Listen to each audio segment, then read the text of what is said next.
ഞാൻ ബിരിയാണി റെസിപ്പിൻ്റെ വീഡിയോ ആയിട്ടാണ് കേട്ടോ വന്നിട്ടുള്ളത്. അതും പെട്ടെന്ന് തയ്യാറാക്കാൻ പറ്റിയൊരു ബിരിയാണിയാണ്.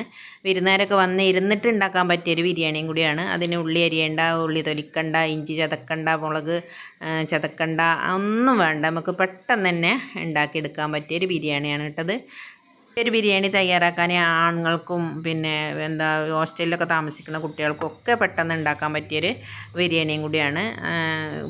പുതുതായി പഠിക്കുന്ന കുട്ടികൾക്കൊക്കെ പറ്റിയൊരു ബിരിയാണിയാണ് കേട്ടോ. അപ്പം ഞാൻ പോസ്റ്റ്മാൻ വന്നിട്ടുണ്ട്. അതിൻ്റെ അടുത്ത് നിന്ന് ഒരു കൊറിയറുണ്ട്. ആ കൊറിയറൊന്ന് ഒപ്പിട്ട് വാങ്ങട്ടെ. എന്നിട്ട് ഇതിൻ്റെ ബാക്കി ഡീറ്റെയിൽസൊക്കെ നിങ്ങൾക്കൊന്ന് പറഞ്ഞു തരാം കേട്ടോ, എങ്ങനെയൊക്കെയാണ് ഇത് ബിരിയാണി ഉണ്ടാക്കണമെന്ന്. അപ്പോൾ ഇതൊന്ന് വാങ്ങിയിട്ട് പറഞ്ഞു. അപ്പം ഞാൻ കൊറിയറൊക്കെ ഒപ്പിട്ട് വാങ്ങി. ഇതാണ് ആ കൊറിയർ. അപ്പം നമുക്ക് ഇതൊന്ന് പൊളിച്ച് നോക്കട്ടോ, എന്നിട്ട് നമുക്ക് ബിരിയാണി ഉണ്ടാക്കാം. ഈ കൊറോണയും ലോക്ക്ഡൗണൊക്കെ ആയിട്ട് അത്യാവശ്യം കട്ടിങ് അനത്തിൽ തന്നെയാണ് ഈ ഒരു കൊറിയർ വന്നിട്ടുള്ളത് കേട്ടോ. നല്ലൊരു കവർ തന്നെയാണ്. അതിൻ്റെ ഉള്ളിൽ ഇതാ നല്ല വർണ്ണക്കടലാസിലൊരു കവറും ഉണ്ട്, ഒരു നോട്ടീസും ഉണ്ട്. ഇതാ ആദ്യമേ നമുക്ക് ഒരു താങ്ക്സ് പറഞ്ഞിട്ടാണ് ആ ഒരു നോട്ടീസ് കേട്ടോ. യൂട്യൂബേഴ്സിന് അതിൻ്റെ ഒരു കോൺടാസ്റ്റിൽ പങ്കെടുക്കാൻ വേണ്ടിയിട്ടുള്ളൊരു ഫോം അയച്ചു തന്നിരുന്നു. അപ്പോൾ അതേ ഫോം അയച്ചു കൊടുത്തതിന് താങ്ക് യു പറഞ്ഞിട്ടുള്ളൊരു നോട്ടീസാണ്. നല്ല കളർഫുൾ ആയിട്ടുള്ളൊരു കവറും കൂടി ഉണ്ട്. അതും കൂടി ഒന്ന് പൊട്ടിച്ച് നോക്കാം. അത് പൊട്ടിച്ചപ്പോൾ ഇതാ നല്ല കട്ടി കടലാസിൽ നല്ല സേഫ്റ്റിയിലാണ് കേട്ടോ അത് വന്നിട്ടുള്ളത്. അപ്പോൾ ഇതാ പൊട്ടിച്ചപ്പോൾ ഇതാ കാണുന്ന ബീഫ് ബിരിയാണി ഗ്രേവി മിക്സ്. ഇതാ പോത്തിൻ്റെ ഫോട്ടോയും അതുപോലെ ബിരിയാണീൻ്റെ ഫോട്ടോയും ഒക്കെ ഉണ്ട്. അപ്പോൾ ഇതാണ് ആ കൊറിയർ വന്നത്, ബീഫ് ബിരിയാണി ഗ്രേവി മിക്സ്.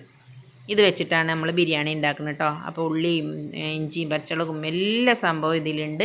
നമ്മൾ ബീഫോ ചിക്കനോ മീനോ വെജിറ്റബിളോ അങ്ങനെ മട്ടനോ ഒക്കെ വാങ്ങിയിട്ട് അതിൻ്റെ കൂടെ ഈ ഒരു ഗ്രേവി അതുപോലെ ചോറും ഉണ്ടാക്കിയിട്ട് പെട്ടെന്ന് ദമ്മിട്ട് ഉണ്ടാക്കാൻ പറ്റിയൊരു ബിരിയാണിയാണ് കേട്ടോ. അപ്പം ഇതിൻ്റെ പേര് ഞാൻ പറയാൻ മറന്നു. മൂണി ബിരിയാണി ഗ്രേവി മിക്സ് ആണ് കേട്ടോ. ഇതാണ് ഇതിൻ്റെ ഉള്ളിലുള്ള പാക്ക്. അപ്പോൾ അതിൻ്റെ ഉള്ളിൽ അത് ഉണ്ടാക്കുന്ന ഇതും അതിനെക്കുറിച്ചുള്ള ഡീറ്റെയിൽസ് ആയിട്ടുള്ള വിവരങ്ങളൊക്കെ ഉള്ളൊരു നോട്ടീസ് ഇതിൻ്റെ ഉള്ളിലുണ്ട്. അപ്പോൾ ഇനി നമുക്ക് ഞാൻ ബീഫ് കൊണ്ടാണ് വെക്കുന്നത്. ബീഫ് ബിരിയാണീൻ്റെ ആണ് എനിക്ക് കിട്ടിയത്. അപ്പോൾ ബീഫൊക്കെ നല്ലോണം കഴുകി വൃത്തിയാക്കിയിട്ട് ഉപ്പും മഞ്ഞളും ഇട്ട് കുക്കറിൽ ആദ്യം ഒന്ന് വേവിച്ചെടുക്കണം. ചിക്കനാണെങ്കിലും ആദ്യം ഒന്ന് വേവിച്ചെടുക്കണം കേട്ടോ. അപ്പം അത് കുക്കറിൽ അവിടെ തീ വെച്ചു. ഇനി നമുക്ക് ചോറുണ്ടാക്കാം. അപ്പം ഞാൻ ബസുമതി അരിയാണ് എടുത്തത്, കപ്സൻ്റെ അരിയാണ് എടുത്തത് കേട്ടോ. കുറച്ച് നീളമുള്ള അരി ആയിക്കോട്ടെ എന്ന് കരുതി. അപ്പം ഞാൻ കുറച്ച് വെള്ളം തിളപ്പിക്കാൻ വെച്ചിന്. അപ്പം ഞാൻ തിളപ്പിച്ച് ഊറ്റി ദം ബിരിയാണിയാണ് ഉണ്ടാക്കുന്നത്, മലബാർ ബിരിയാണി കേട്ടോ. ഇതിന് ഈ അരി തന്നെ വേണമെന്നില്ല, ബിരിയാണി അരി സാധാ ബിരിയാണി അരി കൊണ്ട് ഉണ്ടാക്കട്ടോ. ഞാൻ ഇതൊരു ഭംഗിക്ക് വേണ്ടിയിട്ടാണ് ഇങ്ങനെ ഉണ്ടാക്കിയത്. അപ്പോൾ ചോറ് അവിടെ തിളപ്പിക്കാൻ വെച്ചു. അതിലേക്ക് ഉപ്പ് ഇട്ടു. ഇനി കുറച്ച് ഗ്രാമ്പൂ പട്ട ഏലക്കായി അതും കൂടി ഈ ഒരു തിളപ്പിക്കണ ഇതിലേക്ക് ഇട്ടിട്ട് അടുപ്പത്ത് വെച്ച് അത് അവിടെ വേകട്ടെ. ഇനി നമുക്ക് ഉള്ളി അണ്ടിപ്പരിപ്പ് മുന്തിരിയൊക്കെ ഒന്ന് തൂമിച്ചെടുക്കാം. ഇനി ഞാൻ കുറച്ച് ഓയിൽ ഒഴിച്ചിട്ട് ഒരു ചട്ടിയിൽ ഓയിൽ ഒഴിച്ചിട്ട് ഈ ഉള്ളി ഒന്ന് ചെറുതായി കഷ്ണം മുറിച്ചതൊന്ന് ഇട്ടിട്ട് വഴറ്റി എടുക്കുന്നുണ്ട്, മൂപ്പിച്ചെടുക്കുന്നുണ്ട്. അപ്പം നമുക്ക് പെട്ടെന്ന് വിരുന്നുകാർ പിന്നെ പറയാതെയൊക്കെ വരികയാണെങ്കിൽ ഈ ഒരു മിക്സ് ഉണ്ടെങ്കിൽ നമുക്ക് പെട്ടെന്ന് തന്നെ ഉണ്ടാക്കിയെടുക്കാം കേട്ടോ. ഇത് വിരുന്നുകാരെ തന്നെ അതിശയിപ്പിച്ച് നമുക്ക് ബിരിയാണി ഉണ്ടാക്കി കൊടുക്കാം.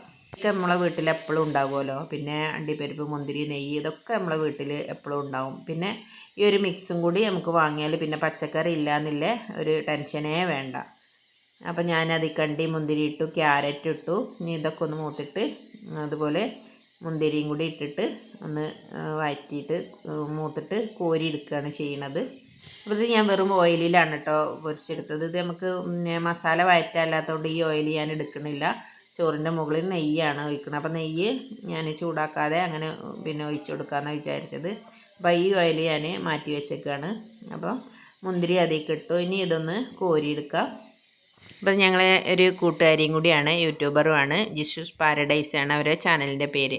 അപ്പോൾ അവർ ഒരു പുതിയ പ്രൊഡക്റ്റ് തുടങ്ങുകയാണ്. അപ്പോൾ അതിൻ്റെ ഒരു റിവ്യൂവും കൂടിയാണ് ഇത്. അപ്പം ഞങ്ങൾക്കിത് അയച്ചു തന്നത് ഫ്രീ ആയിട്ടാണ് കേട്ടോ. അപ്പോൾ ഞങ്ങളിത് വീഡിയോ ചെയ്തിട്ട് അവരെ ഈ ഒരു പ്രൊഡക്റ്റിനെ കുറിച്ച് പരിചയപ്പെടുത്താൻ വേണ്ടിയിട്ടാണ്. അപ്പോൾ അതിൽ കൂടുതൽ വ്യൂ കിട്ടുന്നവർക്ക് സമ്മാനമൊക്കെ ഉണ്ട് കേട്ടോ. അപ്പോൾ അങ്ങനെ ഒരു റിവ്യൂവും കൂടിയാണിത്. ഇത് കിട്ടണമെങ്കിൽ ഇതിൻ്റെ ഞാനിതിൻ്റെ ഡിസ്ക്രിപ്ഷനിൽ ഇതിൻ്റെ നമ്പർ കൊടുക്കുക. ആ നമ്പറിൽ വിളിച്ചാൽ അവർ നിങ്ങൾക്ക് ഓൺലൈനായിട്ട് അതേ സാധനം വീട്ടിലെത്തിച്ച് തരും കേട്ടോ. ഉള്ളി അണ്ടി മുന്തിരിയൊക്കെ പൊരിച്ച് കോരിയിട്ടുണ്ട്. അപ്പോൾ ചോറ് ഇവിടെ റെഡി ആയിട്ടുണ്ട്. ഇതൊന്ന് കൊട്ടക്കയിൽ വെച്ചിട്ട് ഊറ്റിയിട്ട് എടുക്കണം, എന്നിട്ടാണ് ദമ്മിടുന്നത്. അപ്പോൾ ഇതൊന്ന് ഊറ്റിയെടുക്കാം. അപ്പോൾ നമുക്ക് ആ ഗ്രേവി ഒന്ന് പൊട്ടിച്ച് നോക്കാം കേട്ടോ. കത്തിരി വെച്ചിട്ടൊന്ന് പൊട്ടിച്ച് നോക്കാം. അപ്പോൾ ബീഫ് അവിടെ വെന്ത് റെഡി ആയിട്ടുണ്ട്. ഇനി ഇത് പൊട്ടിച്ചിട്ട് നമ്മൾ ദമ്മിടുന്ന പാത്രത്തിലേക്ക് ഒഴിച്ചിട്ട് ബീഫ് അതിലിട്ടിട്ട് ഒന്ന് തിളപ്പിച്ചിട്ട് പിന്നെ ദമ്മിടുകയാണ് ചെയ്യുന്നത്. ഇത് പൊട്ടിച്ചപ്പോൾ തന്നെ നമ്മൾ ഹോട്ടലിൽ നിന്നൊക്കെ കിട്ടുന്ന ചോറുണ്ടല്ലോ, ബിരിയാണി ഉണ്ടല്ലോ, അതുപോലെ കല്യാണത്തിനൊക്കെ കിട്ടുന്ന ഒരു ബിരിയാണി ഉണ്ട്, അതിൻ്റെ ഒരു സ്മെല്ലാണ് കേട്ടോ. നല്ല ഇത് പൊട്ടിക്കുമ്പോൾ തന്നെ നമുക്കറിയാം ഒരു ബിരിയാണി എത്രത്തോളം ടേസ്റ്റ് ഉണ്ടാവും എന്നുള്ളത്. അപ്പോൾ ഞാനിത് ദമ്മിടുന്നില്ല, പാത്രത്തിലേക്ക് ഇത് ഒന്ന് ഒഴിച്ച് കൊടുത്തിട്ടുണ്ട് കേട്ടോ. അപ്പോൾ അതാ ചട്ടിക്കൊക്കെ ഇട്ടു നല്ലോണം ഒന്ന് ചെറിയ സിമ്മിലാണ് കേട്ടോ തീയിട്ടിരിക്കുന്നത്. അപ്പം നമ്മൾ ഈ ബീഫ് ഒന്നായിക്ക് ഇട്ടിട്ട് ഒന്നിങ്ങോട്ട് തിളപ്പിച്ചെടുക്കണം. ബീഫൊന്ന് ആ മസാല ഒന്നും അതിൽ പിടിക്കാൻ വേണ്ടിയിട്ട്. ഇതിൽ നമ്മൾ വേറെ ഒന്നും ചേർത്തിട്ടില്ല കേട്ടോ. പിന്നെ ഈ ഒരു മസാലയിൽ ചോറിലാണ് നമ്മൾ അണ്ടിപ്പരിപ്പ് മുന്തിരി ഉള്ളി ക്യാരറ്റൊക്കെ ചേർത്തത്. ഈ ഒരു മിക്സ് ഉള്ളതുകൊണ്ട് വേറെ ഒന്നും ചേർക്കണ്ട. 1 കിലോ ബീഫുക്കും 1 കിലോ ചിക്കനും അങ്ങനെ എന്താണെങ്കിലും അതിലേക്ക് പാകത്തെ എരിവും പുളിയും എല്ലാം അതിലുണ്ട് കേട്ടോ. തൈരോ അങ്ങനെ ഒന്നും ഒഴിച്ച് കൊടുക്കണ്ട. എല്ലാ സംഭവവും നമ്മൾ 1 കിലോനിക്കുള്ളത് അതിലുണ്ട്. ഇനിയിപ്പോൾ 1 കിലോ കൂടാൻ പാടില്ല. ഇനിയിപ്പോൾ 1 കിലോനില്ലെങ്കിൽ 200 250 ഒക്കെ ആണെങ്കിലും കുഴപ്പമില്ല. ഞാനൊരു 3 ഗ്ലാസ് അരിയാണ് എടുത്തിട്ടുള്ളത്. 1 കിലോ അരി എടുത്തിട്ടില്ല. ബീഫ് 1 കിലോനുണ്ട് കേട്ടോ. അപ്പോൾ 3 ഗ്ലാസ് അരിയാണ് ഞാൻ എടുത്തിട്ടുള്ളത്. അപ്പോൾ ഞാൻ ചെയ്തത് ഇതാ മസാലൻ്റെ മുകളിലൊരു വാഴൻ്റെ ഇല വെച്ചിട്ടുണ്ട്.